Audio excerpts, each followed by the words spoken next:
कालीन महाभारत के युग से आरंभ होती है, जहां एक महान योद्धा ने अपने वचन के लिए स्वयं का शीश दान कर दिया और बाद में वह श्री श्याम बाबा के नाम से विख्यात हुए। यह वीर बालक पहले बर्बरीक के नाम से जाना जाता था। वह असाधारण बलशाली गदाधारी भीम के पुत्र घटोत्कच और दैत्य मूर की पुत्री मोरवी के पुत्र थे। बचपन से ही बर्बरीक अत्यंत वीर और महान योद्धा थे। उन्होंने युद्ध कला का ज्ञान अपनी माता और स्वयं श्री कृष्ण से प्राप्त किया। अपनी कठोर तपस्या से उन्होंने नव दुर्गा को प्रसन्न किया, जिनसे उन्हें 3 अमोघ बाण प्राप्त हुए। इसी कारण वे 3 बाणधारी के नाम से प्रसिद्ध हुए। इसके अतिरिक्त अग्निदेव ने प्रसन्न होकर उन्हें एक ऐसा शक्तिशाली धनुष प्रदान किया जो उन्हें तीनों लोकों में विजयी बनाने में सक्षम था। जब बर्बरीक को कौरवों और पांडवों के मध्य महाभारत का युद्ध अपरिहार्य होने का समाचार मिला, तो उनकी भी युद्ध में सम्मिलित होने की तीव्र इच्छा जागी। अपनी माता से आशीर्वाद लेने जाने पर उन्होंने एक महत्वपूर्ण वचन दिया कि वे युद्ध में सदैव हारे हुए पक्ष का साथ देंगे। अपने इस वचन को निभाने के लिए बर्बरीक अपने घोड़े पर सवार होकर अपने 3 बाण और धनुष के साथ कुरुक्षेत्र की रणभूमि की ओर चल पड़े।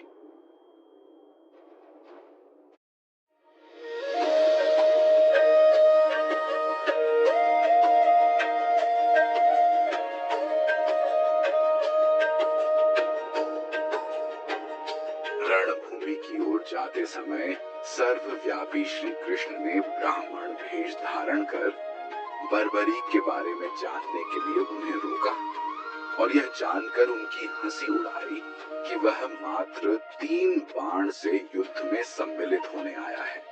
ऐसा सुनकर बर्बरीक ने उत्तर दिया कि मात्र 1 बाण शत्रु सेना को परास्त करने के लिए पर्याप्त है और ऐसा करने के बाद बाण वापस टूनी में ही आएगा।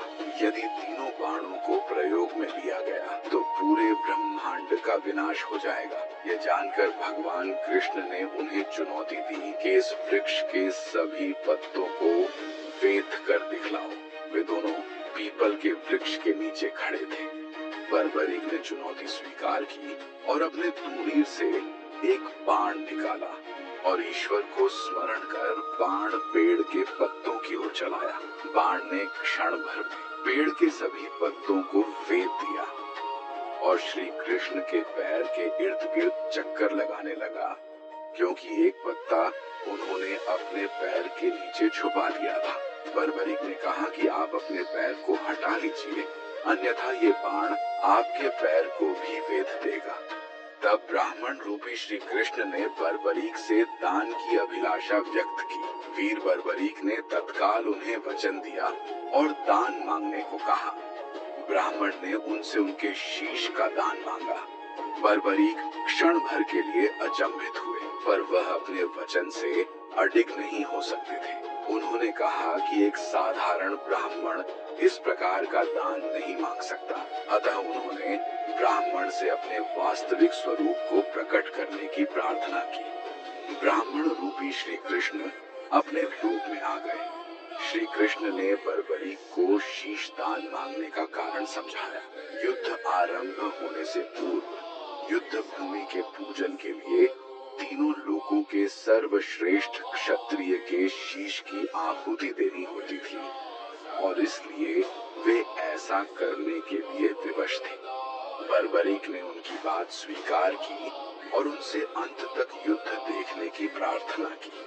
श्री कृष्ण ने उनकी यह इच्छा स्वीकार कर ली। इस महान बलिदान से प्रसन्न होकर श्री कृष्ण ने बर्बरीक को युद्ध में सर्वश्रेष्ठ वीर की उपाधि से अलंकृत किया। उनका शीश युद्ध भूमि के समीप ही एक पहाड़ी पर स्थापित किया गया, जहां से बर्बरीक संपूर्ण युद्ध का जायजा ले सकते थे। फाल्गुन माह की द्वादशी को उन्होंने यह दान दिया। इस प्रकार वे शीश के दानी कहलाए। महाभारत युद्ध की समाप्ति पर पांडवों में ही आपसी विवाद होने लगा कि युद्ध में विजय का श्रेय किसको जाता है। श्री कृष्ण ने उनसे कहा, बर्बरीक का शीश संपूर्ण युद्ध का साक्षी है, अतएव उससे बेहतर निर्णायक भला कौन हो सकता है। सभी इस बात से सहमत हो गए और पहाड़ी की ओर चल पड़े।